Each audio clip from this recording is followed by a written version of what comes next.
nature of digital communications is in the midst of a fundamental shift.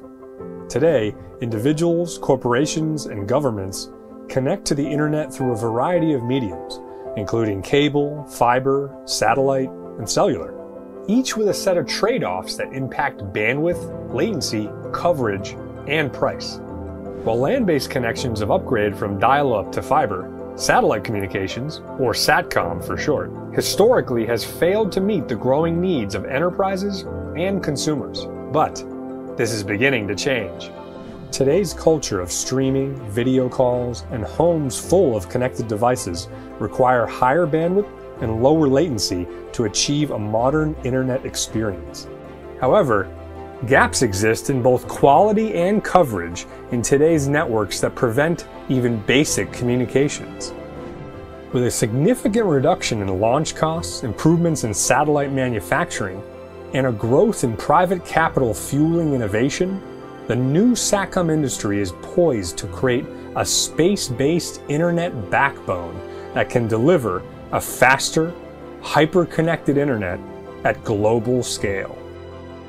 Customers want terminals that can communicate with satellites across bands, orbits, and even operators to deliver one seamless, ubiquitous network fabric. Why does this matter? Well, what we're talking about is the evolution of the internet itself. This is the internet as we know it today. Global connectivity heavily relies on a complex network of undersea cables. Now this is what the internet of the future looks like, powered by the evolution of SatCom.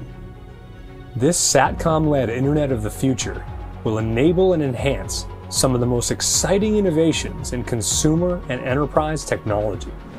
For example, autonomous cars.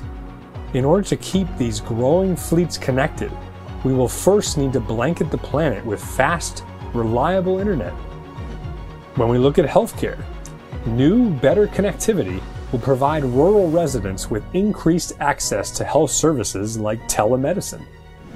For enterprises, the improvements in speed and connectivity will enable data centers to be located not just near major population centers, but anywhere in the world. In aviation, access to near-instant weather data will increase flight safety and consumer experience. The common thread across all these applications is both extremely important and strikingly simple. We are beginning to see a future where every device, every object, and every person on the planet is connected.